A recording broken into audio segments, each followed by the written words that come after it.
Welcome to the Richard Sage podcast. This is episode 2. I want to say thank you all for the incredible support. Guys, the first episode, the episode called The Power of Walking, it reached over 50 downloads across multiple podcast platforms. It's also had up to nearly 200 listens on YouTube. So I really want to say thank you guys for the support. This means the world to me. I've wanted to do this project for such a long time, and it's had such a phenomenal beginning, and I'm excited to keep going. So the goal is I want to release new episodes hopefully every weekend.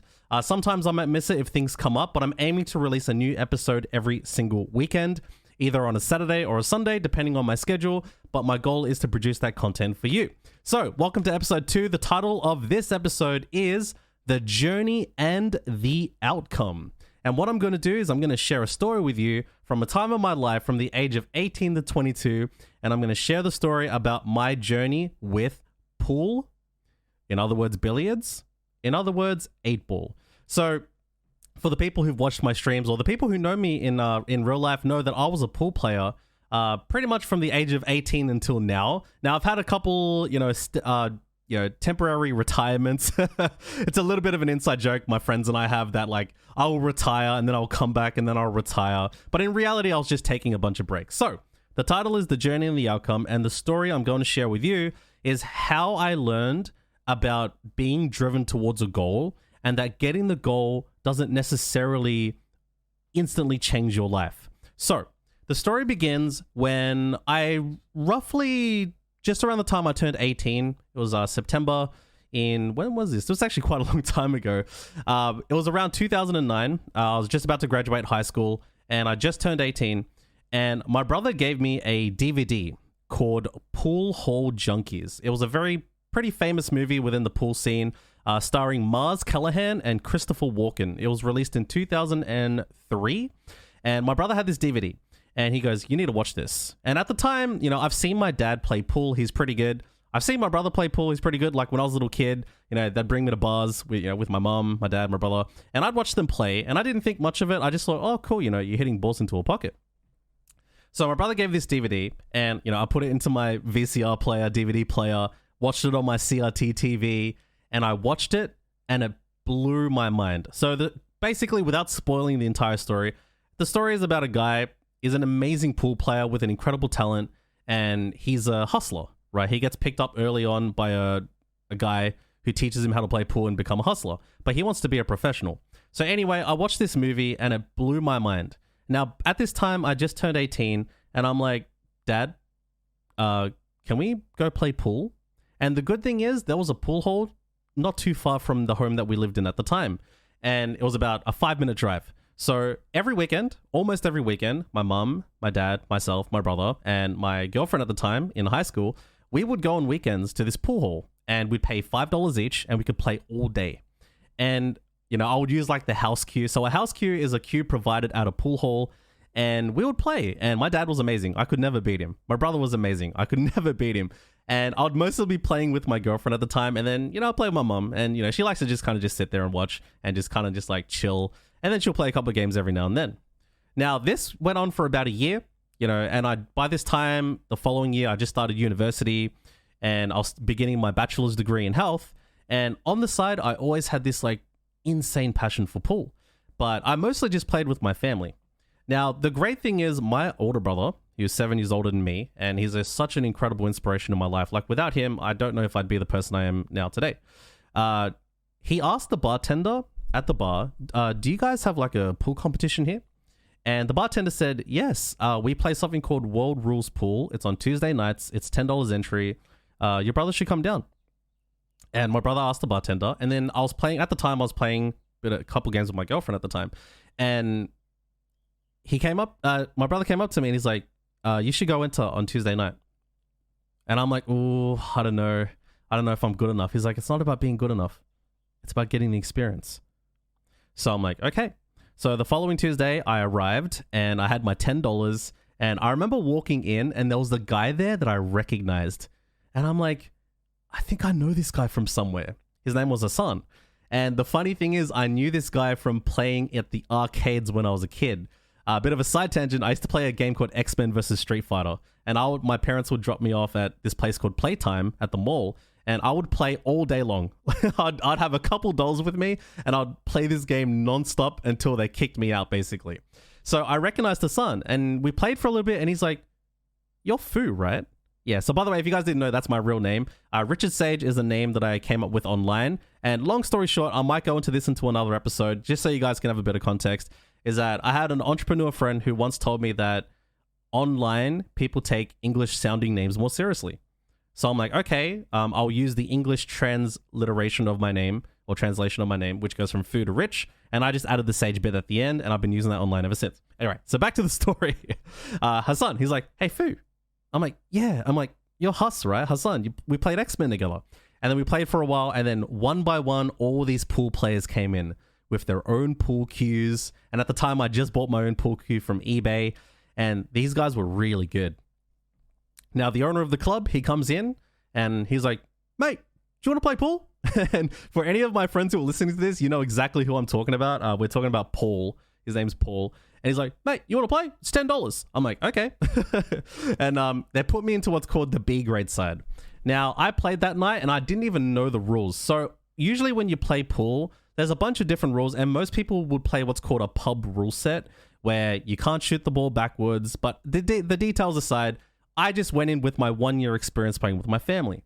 I ended up making the final of the entire competition. So I played in the B grade side, which is where all the beginners play. And then they have something called the A grade side, where all the more experienced players tend to enter and should enter, and also state and national level representatives enter as well. So I won the B grade side, and then I'll never ever forget this. I'll never forget this. I thought I'd won the comp at this point. I didn't realize that there was another final. So I won the semi-final. I think the score was 2-1. I won 2-1. I'm like, wow, I won. That wasn't too bad. And I'll never forget this. This tall guy, really tall guy with a ponytail. And if you're listening to this, you know exactly who you are. I heard, "Hey, mate, apparently it's you and me." I turned around and I looked up. This really tall guy with a ponytail. And I'm like, "Am I playing this guy?"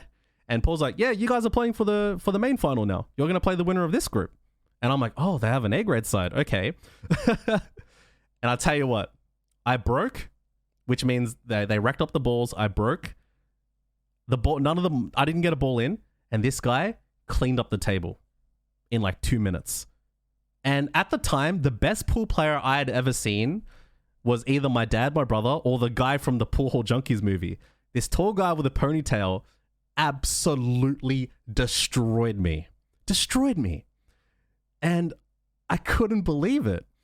Now, after that, he won the comp. He won the $100, and I got second prize, $50.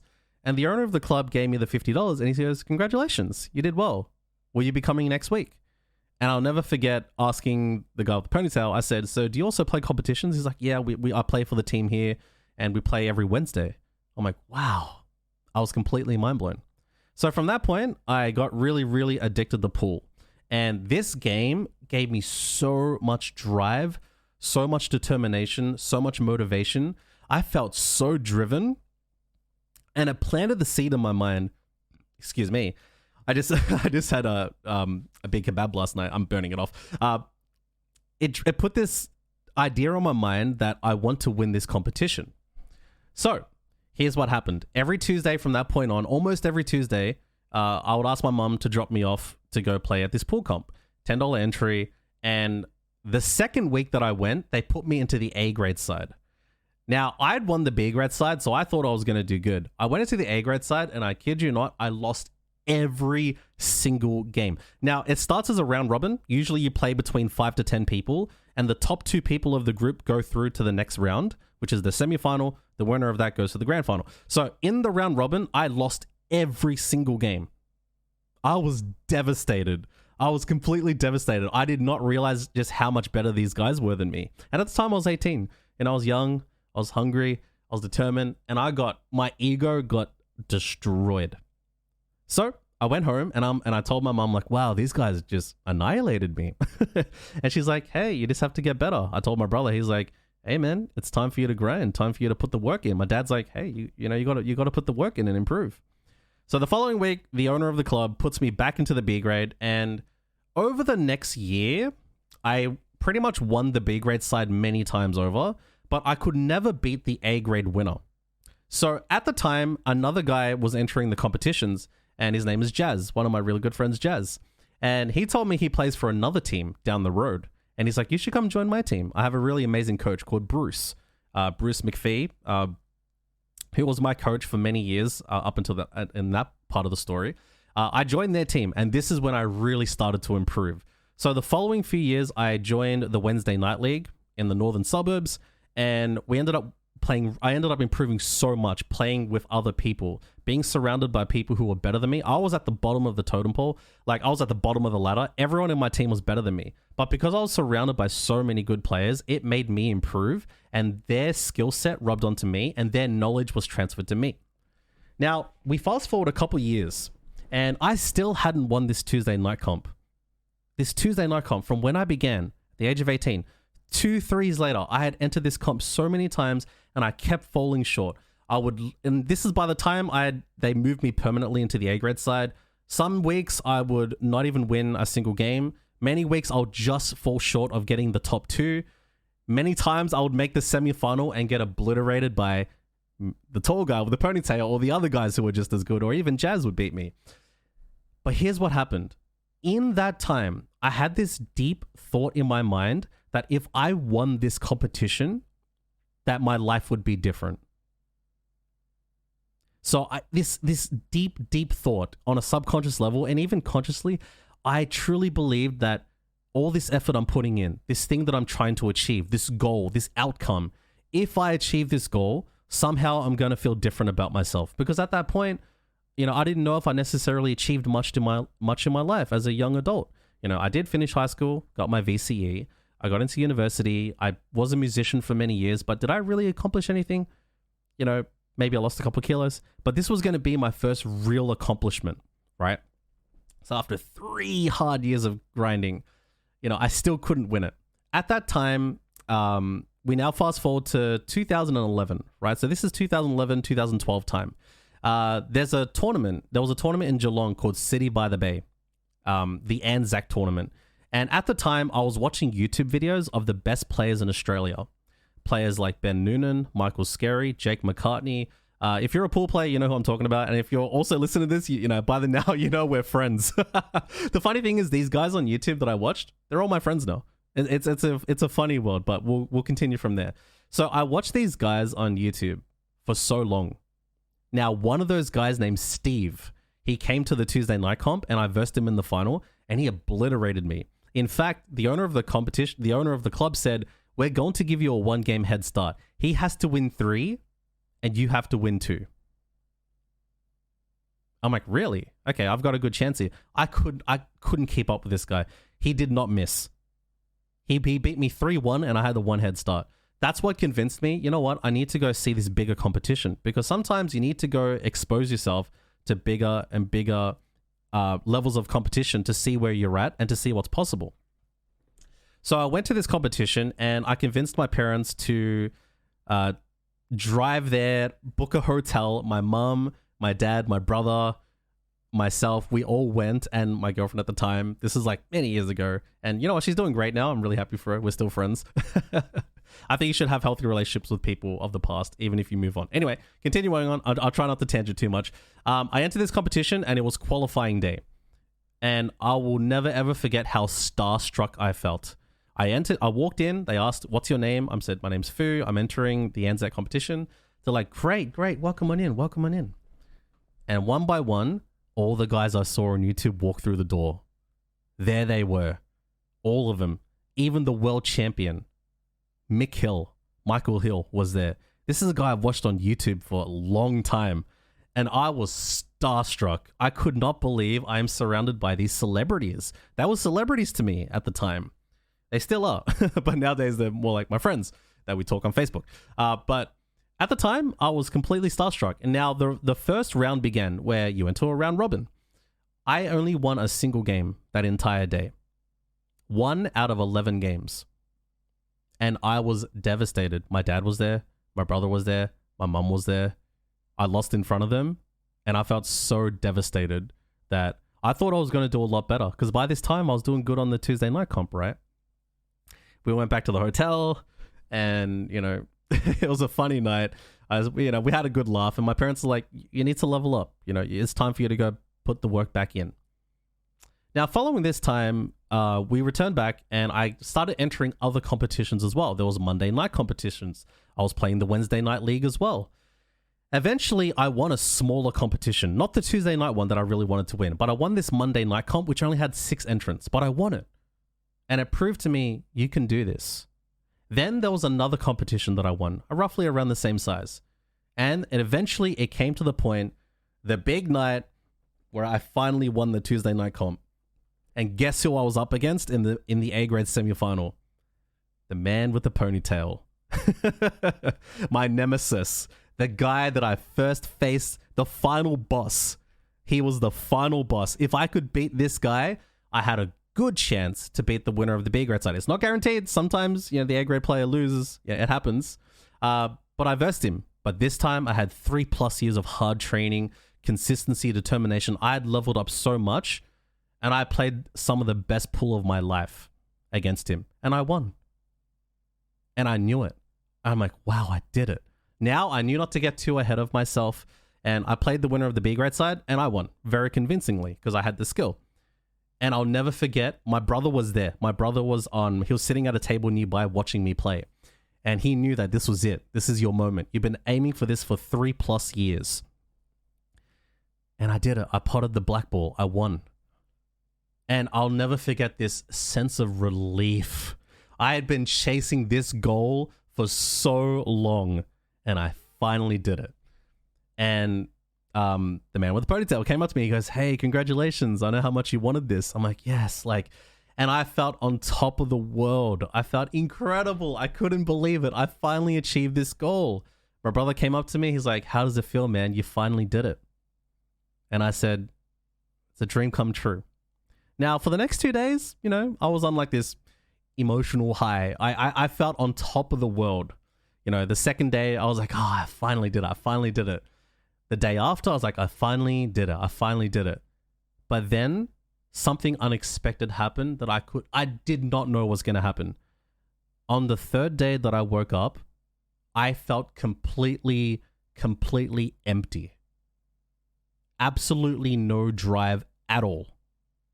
And I was so confused. I couldn't believe it. I'm like, I won this comp. Why do I feel so depressed? And at the time, I didn't necessarily know it was depression. I just knew that I had no drive. I would go to the following Tuesday night comp, and I lost every single game. I couldn't focus. I couldn't commit myself to win. I didn't understand. Where was the drive? I did it. I thought this would make my life different. So for the following 8 weeks, even my teammates on the Wednesday night league knew something was wrong. They're like, "What's wrong with you? Why aren't you focusing? You're playing so terrible." They meant it in a good way, in a constructive criticism way. And I just couldn't pinpoint it. Now, during that time, a new guy came to the pool hall from the B grade side. And he's one of my best friends now. I love sharing this story. So he ended up winning it within a couple tries. Now, you imagine me. I was in my shoes. And I try not to be a jealous and envious person, but I was in my young 20s at the time. Me and this guy just became friends, and he won it within a few tries. It took me 3 years to win this. Practicing nonstop. I would go, after university classes, I would go to the pool hall and practice by myself. I would do this consistently, and I would fall short every time. Then my new friend, he won it within a handful of tries. And I was so just damn. But during that time, we became really, really good friends.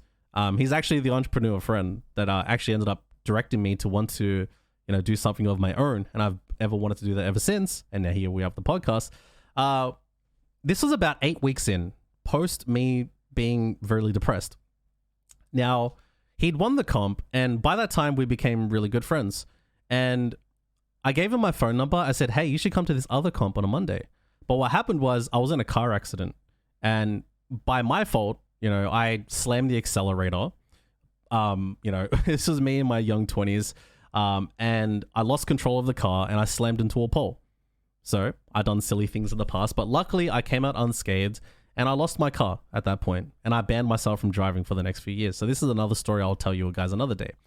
But then eventually, I had a sore neck, and then one day, I hadn't been to the comp in a few weeks at this point, and one night, I asked my mom, can you drive me to the comp? I'm going to play on Tuesday.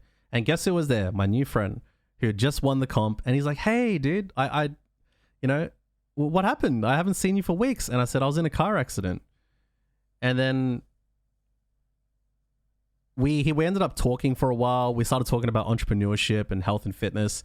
And then he's like, do you want to play, man? Like Friday night, we'll go play. I'm like, yeah, sure. And I'm like, pick me up. And he picks me up in his like Mercedes-Benz. Like, I'm like, what is this guy? This guy's in his young 20s. He's like a millionaire. I don't know who this guy is. Anyway, he picks me up and we go to the pool hall. And this was like a Friday night. And we played for hours. And this is not me to brag. I'm telling you the truth. He didn't win a single game against me the entire night we played. And by the end of the night, this is the moment that I don't know why this particular thing is said to me, but it changed my life. He looked me in the eyes, he put his cue down, and he said, Fu, I can't beat you. And it was like a movie moment. Like the last 3+ years in my mind, the whole journey to me winning that competition, it was like an anime scene. You know, when they have flashbacks? I had this instant flashback of my entire journey from watching the Pool Hall Junkies movie to going to the pool hall with my family to entering the Tuesday night comp, going to the big tournament, getting destroyed. It all flashed back, but you know what stood out to me? It was all those times I was on the way home, hungry to improve. Every time I didn't win, my drive doubled. I'm like, I'm going to get better. I'm going to get stronger. I'm going to learn more. I'm going to improve my game so I can win this competition. It was the drive towards the goal that brought me so much fulfillment and happiness. I'm not saying the outcome didn't provide happiness. This is why the title of the episode is called The Journey and the Outcome. Because often you'll hear phrases like, it's about the journey, not the outcome. I don't necessarily agree with that. I think it's the journey and the outcome. Like, imagine you trained your whole life and you never reached your weight loss goal. Imagine like you work so hard, but you never achieve like that milestone. I think you should have a journey and an outcome. So that was the key moment for me. In my young 20s, it clicked in my mind. It clicked in my mind that it was the drive behind the goal that brought me so much meaning and fulfillment in my life. And once I realized that, it all came back to me. My motivation came back. My drive came back. I was on a whole different level. I ended up winning that Tuesday night comp many times after that.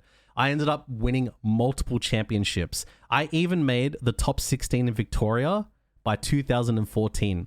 I even ended up beating multiple Australian champions in big tournaments. Documented. And it all came from that paradigm shift, which is, me wanting to win the comp is what gave me the drive that makes me happy. So I needed both the journey and the outcome. So where does this apply to you or anyone else? At the end of the day, I don't claim to be 100% right. Like I always said in the previous episode, I'm not a guru. I don't claim to be a know-it-all. I'm just sharing stories and perspective from my life. But what I have learned from this is that I rarely ever have issues with drive because it comes from a place of intrinsic motivation and drive that I like to be driven. So how can this apply to you? Now, everyone's value system is going to be a bit different, right? Maybe it's you want to connect with people. Maybe it's you want to make a positive impact. Maybe you want to be a better parent. I don't know what your particular thing is, but at the core of it, every outcome has a process or journey behind it. And if you can align your journey to the outcome and not just view the outcome as when I get here, when I get to the other side of the fence, is the grass green on the other side of the fence? When I finally get this full-time job, when you finally get to these things, how often have we gotten there and said to ourselves, is this it? In the world of jiu-jitsu, many people will aspire to achieve a certain belt. Like you go from white belt to blue belt. blue belt to purple belt. And I'm only a white belt, so I can't speak from that experience. I can only speak from my own experience. But many times I've achieved outcomes, there was always like this sense of emptiness. It wasn't until I realized that it was the journey, the process. Like, for example, me and my weight loss journey that I've had on and off for many years. Many times especially when I was obese, really, really heavy, I thought that when I finally have six-pack abs, when I finally look a certain way, I'm going to be a certain way and feel a certain way. You know what happened when I got there? Nope. If anything, I probably had body dysmorphia because I felt like I had to lose even more. So it was that night when I won, when I played with my friend, that it all set in at once. So I want to share that principle with you. If you find yourself constantly chasing goals and not feeling fulfilled, take the time to reflect on what do you like about the grind itself, right? Now, I applied this same principle to speedrunning. So if you don't know, I'm a 5-time world record holder in The Legend of Zelda Ocarina of Time speedrunning, and recently I've decided to move on from that. But from the day that I started speedrunning, I already had the lesson from Maple that me getting the world record in speedrunning isn't necessarily going to make me a different person. The point is, it's who you become in the process of the journey. It is the character development, the lessons you gain, the insights, the person you become through that hustle. So whatever your goal is, whatever thing that you're aiming for, I just want to make the suggestion and invite you to think about whatever you're trying to attain. The outcome may not necessarily make you feel a certain way. Now, this will make a lot more sense when you fully commit to a goal and achieve it. I'm not saying like, oh, people who don't have goals don't ever know this insight. I don't think so. What I'm saying is the next time you achieve a goal, or you're aiming for a goal that you're trying to attain to, where there's like, I want to be a Twitch partner, or I want to be a big YouTuber, or I want to get this promotion, or whatever it is, think about the journey to get there. Now, one of the easiest ways to figure out what your passion is a lot of the people associate passion with outcomes. Like, I want to be an artist. I want to be a bodybuilder. I want to be a streamer. I want to have 10,000 viewers. I want to be a millionaire. Now, that's the outcome. Now, your real indicator of passion, in my opinion, now I could be wrong, is do you love the grit and hard work behind it? So if you want to be a bodybuilder, do you like lifting weights?